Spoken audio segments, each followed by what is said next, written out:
აჭარის ავტონომიური რესპუბლიკის მთავრობის ბალანსზე რიცხული ავტომანქანით შემოდიოდა ნარკოტიკი. ეს ავტომანქანა გახდათ ავტონომიური რესპუბლიკის აპარატის უფროსზე, ანუ ეს არის ნომერ პირველი ჩინოვნიკი აჭარის მთავრობაში მიმაგრებული საკმაოდ ძვირად ღირებული ავტომანქანა. ჩინოვნიკი, რომელზეც მედია ვასაძე საუბრობს, ბათუმის საკრებულოს მოქმედი თავმჯდომარე და აჭარის მთავრობის აპარატის ყოფილი უფროსი ირაკლი ჭეიშვილია. უმაღლესი საბჭოს ადამიანის უფლებათა დაცვის კომისიის თავმჯდომარე ამტკიცებს, რომ 2013 წლის 20 სექტემბერს ჭეიშვილის დახმარებით და აჭარის მთავრობის მანქანით მისმა მეგობარმა თურქეთიდან საქართველოში ნარკოტიკული ნივთიერება შემოიტანა. მეს ინფორმაცია გამაჩნია იმ ადამიანებისაგან, ვინც ეს ოპერატიული ღონისძიება დაპატიმრების ჩაატარა. დამიდასტურეს, რომ ავტომანქანაში იჯდა ირაკლი ჭეიშვილი, დამიდასტურეს, რომ ამ ავტომანქანით გადმოვიდა ის X პიროვნება, რომელზეც გამომტყუნებელი განაჩენია, დამიდასტურეს, რომ საზღვრის მიდამოებში აცალეს გადმოსვლა და შემდეგ დააკავეს და როცა უთხარი ეს რატო გააკეთეთ, მეთქი, მითხრეს, რომ ეს რაღაც გაუგონელი რაღაცა იყო და ვერ გავბედეთო. აჭარის მთავრობის მანქანით თურქეთიდან საქართველოში ნარკოტიკების შემოტანის შესახებ მედია ვასაძემ ირაკლი ღარიბაშვილს 18 თვის წინ მოამბო.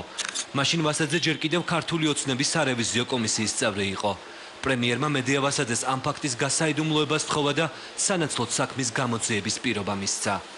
ამ ფაქტზე პირადად მოვახსენე საქართველოს პრემიერ-მინისტრს ბატონ ირაკლი ღარიბაშვილს. ინფორმაციის მიწოდებიდან 6 თვე ვიყავით.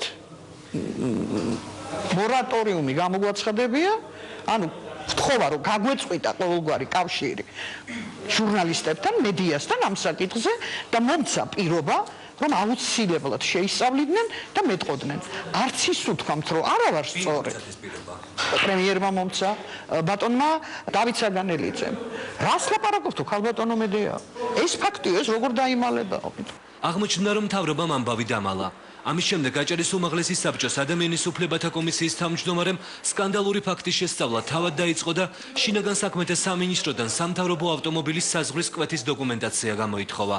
სამინისტრომ დაადასტურა, რომ სამთავრობო მანქანამ ნომრით CJC 967 საქართველო-თურქეთის საზღვარი 2013 წლის 18-დან 20 სექტემბრამდე შუალედში რამდენიმეჯერ ნამდვილად გადაკვეთა.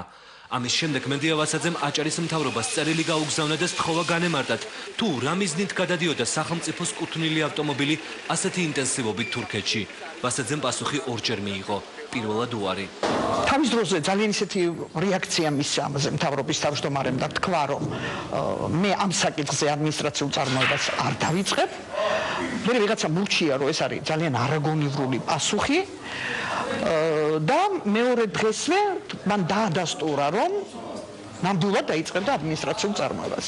ადმინისტრაციული წარმოების პასუხი აჭარის მთავრობამ აჭარის უმაღლეს საბჭოს 2 კვირის წინ 15 ივნისს გადაუგზავნა, თუმცა მთავარი კითხვა ისევ უპასუხოდ დატოვა. მე მომივიდა პასუხი იმასთან დაკავშირებით, რომ დღეს ისო საკრებულოს თავმჯდომარეაო. მეო რაც არ უნდა გამოვავლინო, მისი დასჯის უფლება აღარ გამაჩნიაო და არაფერს არ ლაპარაკობს იმ ძირითადზე. ავტომანქანა, შენს ბალანსზე რიცხული ავტომანქანის საზღვრის კვეთა, როგორ ვერ არკვევა ამ საკითხს. ვერ არკვევს თუ არ არკვევს? არ არკვევს, ხადი არ არკვევს. ამის შემდეგ ვასაძემ კიდევ ერთი დოკუმენტი მოიპოვა. ბათუმის საქალაქო სასამართლოს გამამტყუნებელი განაჩენი, რომელიც ბათუმის საკრებულოს მოქმედი თავმჯდომარის ირაკლი ჭეიშვილის მეგობარს გამოუტანეს. განაჩენში პირადი მონაცემებით დაშტრიხული, ამიტომ ბრალდებულის ვინაობის დასახელებისაგან რუსთავიორი თავს შეიკავებს. გამომტყუნებელ გადაწყვეტილებაში კი წერია, რომ ნარკოტიკების შეძენა შენახვის ბრალდებით დაკავებული პირი 2013 წლის 20 სექტემბერს სარფში აიყვანეს და მას საზღვარზე ჩხრიკისას ნარკოტიკული საშუალება აღმოაჩნდა. ბრალდებულის დაკავებისა და სამთავრობო ავტომობილის საზღვრის კვეთის დრო ერთმანეთს ემთხვევა. ვასაძე ამბობს, რომ მტკიცებულებათა ერთობლიობით და სპეცსამსახურების თანამშრომლების მიერ ნაამბობით მისთვის ნათელი გახდა, რომ ნარკოტიკების გადმოტანა აჭარაში სამთავრობო მანქანით მოხდა. ამ ფაქტის დამალო კი აჭარის მთავრობის მეთაურის არჩილ ხაბაძის ეგრეთ წოდებულმა საძმომ სცადა.